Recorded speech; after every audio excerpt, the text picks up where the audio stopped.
So you're doing well, you're eating clean, you're moving more.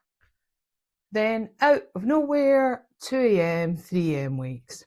I'm wide awake for hours. If you're in perimenopause and this keeps happening to you too, especially certain days of your cycle, this might explain it. So let's dive in.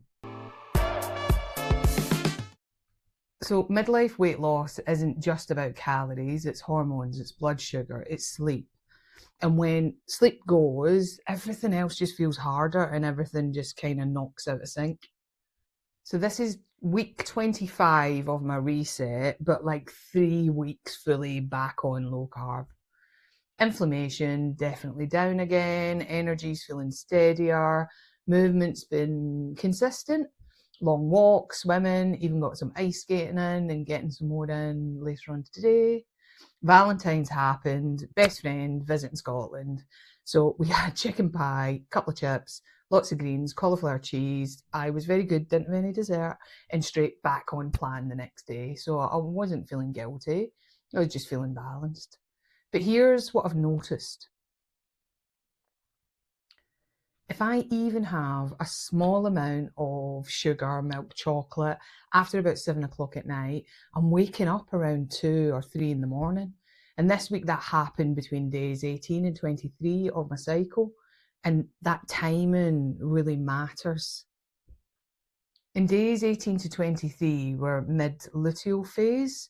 Normally what will happen is your progesterone should be high and your progesterone supports calm, deep sleep. But in perimenopause, progesterone often rises a lot more weakly, or it drops earlier than it should. Your estrogen is fluctuating, and the lower progesterone means less calming effect in the brain. And at the same time, if blood sugar dips overnight, your body's starting to release more cortisol, and cortisol peaks around 2 to 3 in the morning. So combining that with evening sugar, even if it's a minimal amount, insulin spike, overnight blood sugar drop, lower progesterone, there's just that higher cortisol sensitivity. And then you get wide awake. And that's exactly what has happened to me. And it isn't random, it's physiology.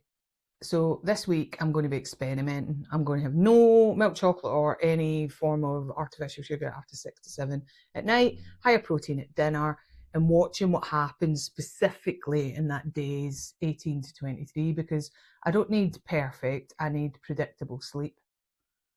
I also need a cat that's not going to knock over my camera. Come on, you. Ah, right, you can sit in the camera. Hello. Hello. You going to stay still? So even if you're not noticing it, keep evening meals protein and fat dominant. Avoid fast carbs after 6 o'clock. Track your sleep against, track your cycle against your sleep, and notice patterns over the next couple of months. Treat it like data collection, not restriction. I think someone wants down. Do you want down? So week 25 feels solid. Inflammation, as I said, is down. Movement's been consistent. No spiraling or after one-off planned meal. And this is what rebuilding metabolic health in perimenopause can look like. And if you've noticed that 3 a.m. wake up around days 18 to 23, please do comment below. Let's compare data, not emotions.